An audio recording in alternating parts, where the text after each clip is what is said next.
रात के करीब 2 बजे थे। पूरा गांव गहरी नींद में डूबा हुआ था, लेकिन अर्जुन की आंखें फिर से अचानक खुल गईं। उसका दिल तेज तेज धड़क रहा था और माथे पर पसीना था। उसने फिर वही सपना देखा था, वही डरावना, रहस्यमयी और अंदर तक हिला देने वाला सपना। पिछले 21 दिनों से एक ही सपना बार बार आ रहा था और हर बार सपना खत्म होते होते ऐसा लगता जैसे कोई बहुत बड़ा राज उसके सामने आने ही वाला हो, लेकिन तभी उसकी नींद टूट जाती थी। अर्जुन एक साधारण लड़का था, न ज़्यादा पढ़ा लिखा और न ही बहुत अमीर। वह अपने माता पिता के साथ एक छोटे से घर में रहता था और शहर में मजदूरी करके अपना घर चलाता था। लेकिन पिछले कुछ दिनों से उसकी ज़िंदगी में एक अजीब सा बदलाव आने लगा था। काम में मन नहीं लगता, हर वक्त बेचैनी रहती और रात होते ही उसे डर लगने लगता, क्योंकि उसे पता था कि वही सपना फिर आएगा। उस रात उसने तय किया कि आज वह इस सपने को पूरा समझकर ही रहेगा, चाहे कुछ भी हो जाए।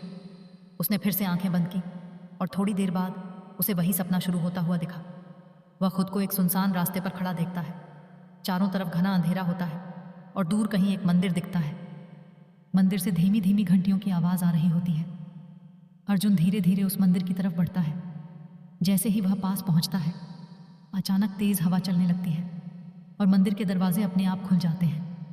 अंदर घुसते ही वह देखता है कि वहाँ कोई नहीं है। बस एक बड़ी सी काली माता की मूर्ति है, लेकिन उस मूर्ति की आंखें चमक रही होती हैं, जैसे वो उसे देख रही हो। अर्जुन डर जाता है, लेकिन फिर भी वह आगे बढ़ता है। तभी अचानक मंदिर के पीछे से एक आवाज़ आती है, तुम देर कर रहे हो अर्जुन। ये सुनकर उसका शरीर कांप उठता है, क्योंकि उस आवाज़ में एक अजीब सी शक्ति होती है। वह पीछे मुड़कर देखता है, लेकिन वहाँ कोई नहीं होता। तभी फिर वही आवाज़ आती है, जो तुमसे छीना गया है उसे वापस पाने का समय आ गया है। अर्जुन कुछ समझ नहीं पाता और तभी अचानक मंदिर की दीवारें हिलने लगती हैं और सब कुछ धुंधला हो जाता है। फिर उसकी नींद खुल जाती है। इस बार अर्जुन बहुत घबरा गया। उसने तय किया कि अब वह इस सपने को नज़रअंदाज नहीं करेगा। अगली सुबह वह अपने गांव के एक बूढ़े बाबा के पास गया, जो लोगों की समस्याओं का हल बताते थे। अर्जुन ने उन्हें सब कुछ बताया। बाबा कुछ देर चुप रहे और फिर बोले, ये कोई साधारण सपना नहीं है, ये संकेत है। काली माता तुम्हें कुछ बताना चाहती हैं। अर्जुन हैरान रह गया। उसने पूछा, लेकिन क्या? बाबा ने कहा, इसका जवाब तुम्हें खुद ही ढूंढना होगा, लेकिन एक बात याद रखना, जब भी अगली बार ये सपना आए, डरना मत और जो भी दिखे उसे ध्यान से देखना। अर्जुन ने बाबा की बात मान ली। उस रात वह थोड़ा साहस लेकर सोया। जैसे ही रात गहरी हुई, फिर वही सपना शुरू हुआ, लेकिन इस बार उसने डरने की बजाय हर चीज़ को ध्यान से देखने की कोशिश की। वह फिर उसी मंदिर में पहुंचा, लेकिन इस बार उसने देखा कि मूर्ति के सामने एक छोटा सा दीपक जल रहा है, जो पहले कभी नहीं दिखा था।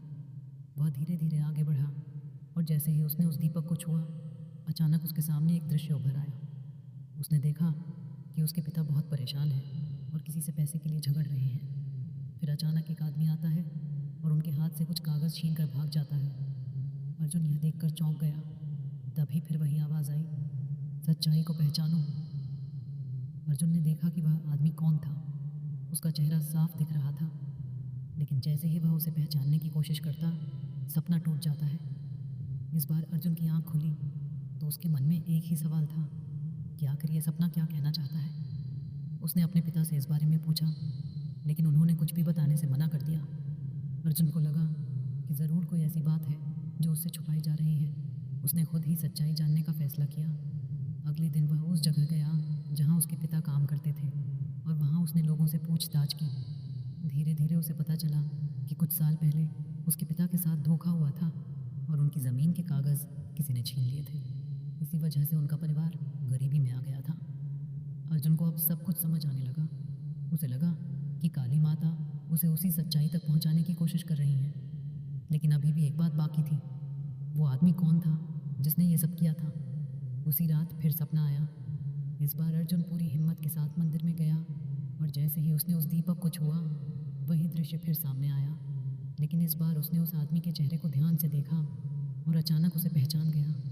वो कोई और नहीं बल्कि उसके पिता का पुराना दोस्त रमेश था। अर्जुन की आंख खुली और उसके अंदर गुस्सा भर गया, लेकिन साथ ही उसे बाबा की बात याद आई, समझदारी से काम लेना। उसने सीधे जाकर रमेश से लड़ाई नहीं की, बल्कि पहले सबूत इकट्ठा करने का फैसला किया। कई दिनों की मेहनत के बाद उसे वो कागजात मिल गए जो रमेश ने छुपा रखे थे। अब अर्जुन के पास सच्चाई थी, लेकिन आगे क्या करना है, ये सबसे बड़ा सवाल था। उसी रात फिर सपना आया, लेकिन इस बार कुछ अलग हुआ। मंदिर में शांति थी और काली माता की मूर्ति के चेहरे पर एक हल्की मुस्कान थी। अर्जुन को लगा जैसे उसे रास्ता मिल गया हो, लेकिन तभी अचानक मंदिर में अंधेरा छा गया और वही आवाज़ फिर आई, सिर्फ सच जानना काफ़ी नहीं है, सही निर्णय लेना भी ज़रूरी है। अर्जुन समझ गया कि अब जो भी करेगा सोच समझ कर करना होगा। उसकी एक गलती सब कुछ बिगाड़ सकती है। अगले दिन उसने एक ऐसा कदम उठाने का फैसला किया जो उसकी पूरी ज़िंदगी बदल सकता था। कहानी जारी रहेगी। अगले दिन अर्जुन सुबह सुबह ही उठ गया। उसके दिमाग में पूरी रात वही आवाज़ गूंजती रही, सिर्फ सच जानना काफ़ी नहीं है, सही निर्णय लेना भी ज़रूरी है। वह समझ चुका था कि अब जो भी कदम उठाएगा वो बहुत सोच समझ कर उठाना होगा, क्योंकि एक गलती उसके परिवार को और मुश्किल में डाल सकती थी। उसने सबसे पहले उन कागज़ों को अच्छे से देखा जो उसे मिले थे। उन पर उसके पिता के पुराने हस्ताक्षर थे और ज़मीन का पूरा विवरण भी था। अब उसे यकीन हो गया था कि उसके पिता के साथ सच में धोखा हुआ था, लेकिन सवाल ये था कि क्या वह सीधे जाकर रमेश का सामना करे या कोई और रास्ता अपनाए। अर्जुन ने गुस्से में आकर कई बार सोचा कि जाकर रमेश को सबके सामने बेइज्जत कर दे, लेकिन तभी उसे फिर वही सपना और बाबा की बात याद आई, समझदारी से काम लेना। उसने अपने गुस्से को कंट्रोल किया और एक शांत रास्ता अपनाने का फैसला किया। वह गांव के एक पुराने जानकार व्यक्ति के पास गया जो कानून और कागज़ों के बारे में अच्छी जानकारी रखते थे। अर्जुन ने उन्हें सारे कागज़ दिखाए और पूरी बात बताई। उन्होंने ध्यान से सब कुछ देखा और कहा, बेटा तुम्हारे पास सबूत तो है, लेकिन इसे सही तरीके से इस्तेमाल करना होगा, वरना वो आदमी बच जाएगा। अर्जुन ने पूछा, तो मुझे क्या करना चाहिए? उन्होंने कहा, सबसे पहले तुम्हें यह साबित करना होगा कि ये कागज़ असली हैं और तुम्हारे पिता के हैं, फिर पंचायत में ये बात उठानी होगी। अर्जुन ने उनकी बात मान ली और अगले कुछ दिन उसी काम में लगा रहा। वह पुराने रिकॉर्ड ढूंढने लगा, गवाहों से मिला और धीरे धीरे उसके पास इतने सबूत इकट्ठा हो गए कि अब सच्चाई को छुपाना मुश्किल था। लेकिन जितना वह इस सच्चाई के करीब जा रहा था, उतना ही उसे अजीब अजीब घटनाएं महसूस होने लगी। रात को फिर वही सपना आता, लेकिन अब उसमें एक नया बदलाव आ गया था। इस बार जब वह मंदिर में जाता तो उसे लगता जैसे कोई उसे रोकने की कोशिश कर रहा हो। मंदिर के दरवाजे खुलते तो थे, लेकिन अंदर एक अजीब सा डर और भारीपन होता, जैसे कोई अदृश्य शक्ति उसे चेतावनी दे रही हो। एक रात तो ऐसा हुआ कि जैसे ही उसने दीपक को छूने की कोशिश की, अचानक तेज़ हवा चली और दीपक बुझ गया। पूरा मंदिर अंधेरे में डूब गया और वही आवाज़ इस बार थोड़ी कड़ी हो गई, हर सच हर किसी के लिए नहीं होता। यह सुनकर अर्जुन डर गया। उसकी नींद खुल गई और वह सोच में पड़ गया कि आखिर इसका मतलब क्या है। क्या उसे यह सब छोड़ देना चाहिए या फिर आगे बढ़ना चाहिए? अगले दिन उसने अपने पिता को फिर से इस बारे में पूछने की कोशिश की। इस बार उसके पिता की आंखों में डर साफ दिख रहा था। उन्होंने कहा, अर्जुन कुछ बातें भूल जाना ही बेहतर होता है, हमें हमारी किस्मत के साथ जीना सीख लेना चाहिए। यह सुनकर अर्जुन के दिल को चोट पहुंची। उसे लगा जैसे उसके पिता हार मान चुके हैं, लेकिन उसके अंदर कुछ ऐसा था जो उसे रुकने नहीं दे रहा था। उसे लग रहा था कि काली माता ने उसे ये रास्ता किसी वजह से दिखाया है और अब पीछे हटना गलत होगा। उसी रात उसने फिर से ठान लिया कि चाहे कुछ भी हो जाए, वह इस सच्चाई को पूरा उजागर करके रहेगा। रात को जैसे ही वह सोया, सपना फिर शुरू हुआ। इस बार मंदिर पहले से ज़्यादा साफ और उजला था। दीपक फिर से जल रहा था और इस बार काली माता की मूर्ति के सामने एक छाया खड़ी थी। अर्जुन धीरे धीरे आगे बढ़ा और जैसे ही वह उस छाया के पास पहुंचा, उसने देखा कि वो छाया उसके अपने पिता की थी। ये देखकर वह चौंक गया। तभी वही आवाज़ आई, जिसे तुम सच मान रहे हो वो पूरा सच नहीं है। अर्जुन के पैरों तले ज़मीन खिसक गई। उसने घबराकर पूछा, मतलब? लेकिन कोई जवाब नहीं आया। अचानक मंदिर की दीवारों पर अलग अलग दृश्य दिखने लगे। उसने देखा कि उसके पिता और रमेश दोनों साथ बैठे हैं और कुछ कागज़ों पर बात कर रहे हैं। फिर उसके पिता खुद ही उन कागज़ों पर साइन करते हैं और रमेश को देते हैं। ये देखकर अर्जुन पूरी तरह हिल गया। उसका दिमाग काम करना बंद कर गया। क्या उसके पिता ने खुद ही सब कुछ दिया था? क्या ये कोई मजबूरी थी या कोई और राज छुपा हुआ था? उसकी सांसें तेज़ हो गईं और तभी सपना टूट गया। इस बार जब वह उठा तो उसके अंदर गुस्सा नहीं, बल्कि एक गहरी उलझन थी। अब उसे समझ नहीं आ रहा था कि सही क्या है और गलत क्या। उसने तय किया कि अब वह बिना पूरी सच्चाई जाने कोई कदम नहीं उठाएगा। लेकिन उसके मन में एक डर भी बैठ गया था कि कहीं यह सच उसके परिवार को और न तोड़ दे। उसी शाम वह चुपचाप अपने पिता के पास बैठ गया और धीरे से बोला, पिताजी, अगर कोई मजबूरी थी तो मुझे बता दीजिए, मैं आपको दोष नहीं दूंगा। उसके पिता की आंखों में आंसू आ गए, लेकिन उन्होंने फिर भी कुछ नहीं कहा, बस चुपचाप उठकर चले गए। अर्जुन समझ गया कि बात बहुत गहरी है और शायद इतनी आसानी से बाहर नहीं आएगी। लेकिन अब उसके सामने दो रास्ते थे, एक सच को उजागर करना और दूसरा अपने परिवार की शांति बचाना। और यही वो पल था जहां उसे अपना सबसे बड़ा फैसला लेना था। उसी रात जब वह सोया तो उसे महसूस हुआ कि आज का सपना उसकी ज़िंदगी का सबसे बड़ा मोड़ बनने वाला है। कहानी जारी रहेगी। उसी रात जैसे ही अर्जुन की आंख लगी, उसे महसूस हुआ कि इस बार सपना पहले जैसा नहीं होगा। हवा में एक अजीब सी शांति थी, लेकिन उसके अंदर बेचैनी पहले से ज़्यादा थी। जैसे ही सपना शुरू हुआ, वह खुद को फिर उसी रास्ते पर खड़ा पाता है, लेकिन इस बार रास्ता पहले से ज़्यादा साफ और रोशनी से भरा हुआ था। मंदिर भी पहले जैसा डरावना नहीं, बल्कि शांत और स्थिर लग रहा था, जैसे कोई उसे अंदर आने का इंतज़ार कर रहा हो। अर्जुन धीरे धीरे कदम बढ़ाता है और जैसे ही मंदिर के अंदर पहुंचता है, उसे महसूस होता है कि इस बार कुछ बहुत बड़ा खुलासा होने वाला है। काली माता की मूर्ति के सामने दीपक तेजी से जल रहा होता है और उसकी लौ बार बार हिल रही होती है, जैसे कोई अदृश्य शक्ति वहाँ मौजूद हो। अर्जुन इस बार बिना डरे सीधे दीपक के पास जाता है और उसे छूता है। जैसे ही उसका हाथ दीपक को छूता है, अचानक पूरा मंदिर चमक उठता है और उसके सामने एक के बाद एक कई दृश्य तेज़ी से बदलने लगते हैं। इस बार दृश्य पहले से ज़्यादा स्पष्ट होते हैं। वह देखता है कि उसके पिता और रमेश एक सुनसान कमरे में बैठे हैं। दोनों के चेहरों पर चिंता है। तभी कुछ और लोग वहाँ आते हैं जो बहुत खतरनाक लगते हैं। उनके हाथों में हथियार होते हैं और वे दोनों को धमका रहे होते हैं। अर्जुन ध्यान से देखता है और समझ जाता है कि ये कोई साधारण लेन देन नहीं था, ये एक मजबूरी थी। उसके पिता को मजबूर किया गया था उन कागज़ों पर साइन करने के लिए। रमेश भी उस समय डर के साए में था, लेकिन उसने बाद में उस मौके का फ़ायदा उठाकर सारी ज़मीन अपने नाम कर ली। ये देखकर अर्जुन की आंखों में आंसू आ जाते हैं। उसका दिल भर आता है, क्योंकि अब उसे अपने पिता की खामोशी का कारण समझ आने लगता है। तभी वही आवाज़ फिर गूंजती है, अधूरा सच सबसे खतरनाक होता है।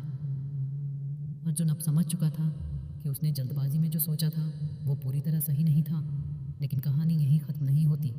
अचानक दृश्य बदलता है और इस बार वह देखता है कि रमेश अकेले बैठा है और किसी से फ़ोन पर बात कर रहा है। वह कह रहा है, सब कुछ मेरे कंट्रोल में है, किसी को कुछ पता नहीं चलेगा। उसकी आवाज़ में चालाकी और लालच साफ झलक रहा था।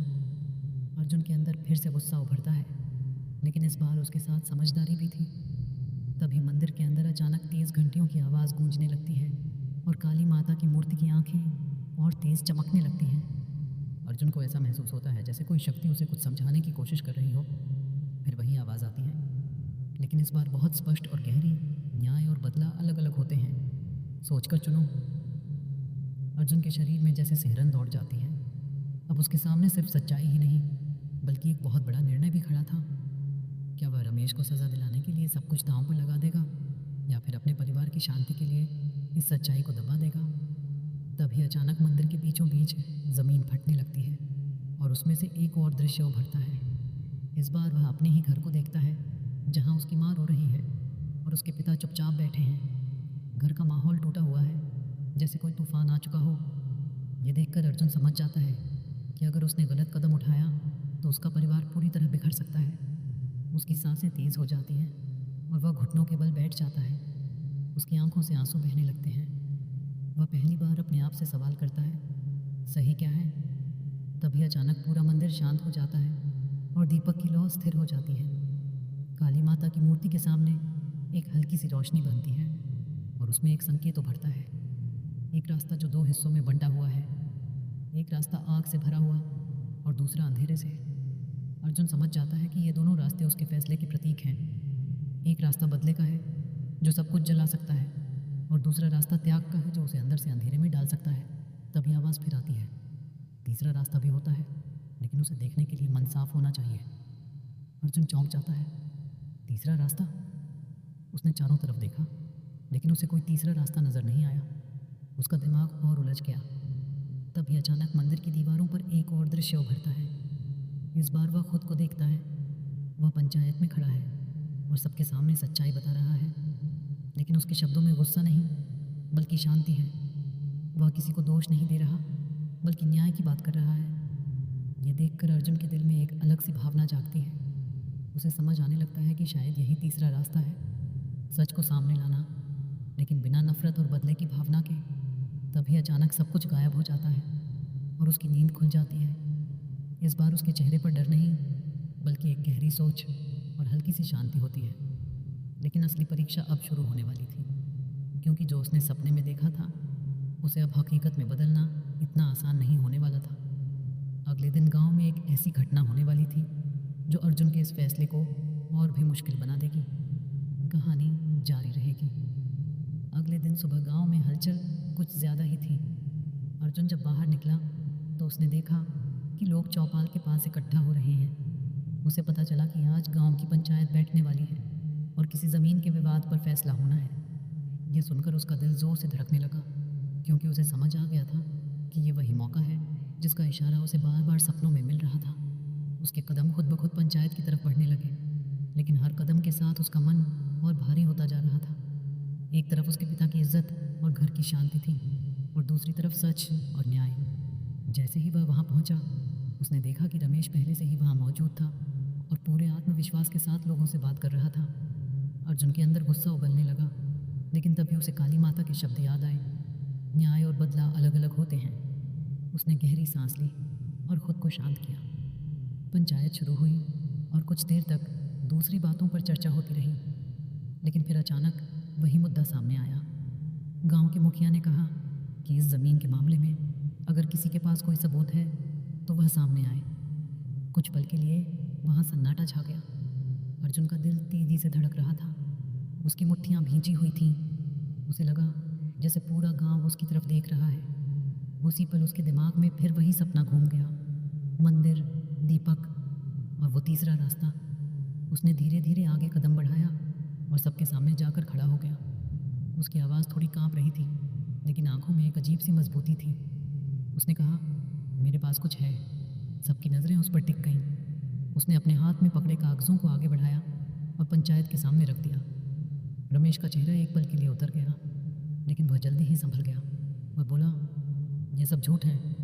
अर्जुन ने उसकी तरफ देखा, लेकिन इस बार उसकी नज़रों में गुस्सा नहीं था। उसने शांत स्वर में कहा, अगर यह झूठ है तो सच खुद सामने आ जाएगा। पंचायत के लोग कागज़ों को ध्यान से देखने लगे। कुछ बुजुर्गों ने पुराने रिकॉर्ड से मिलान किया और धीरे धीरे सच सबके सामने आने लगा। रमेश की चालाकी उजागर हो रही थी, लेकिन तभी एक ऐसा मोड़ आया जिसकी किसी को उम्मीद नहीं थी। अर्जुन के पिता अचानक उठे और बोले, रुको। उनकी आवाज़ में दर्द था। सबकी नज़रें उनकी तरफ मुड़ गईं। उन्होंने धीरे धीरे कहा, यह सच है कि कागज़ मेरे थे, लेकिन मैंने ही साइन किए थे। यह सुनकर पूरा माहौल बदल गया।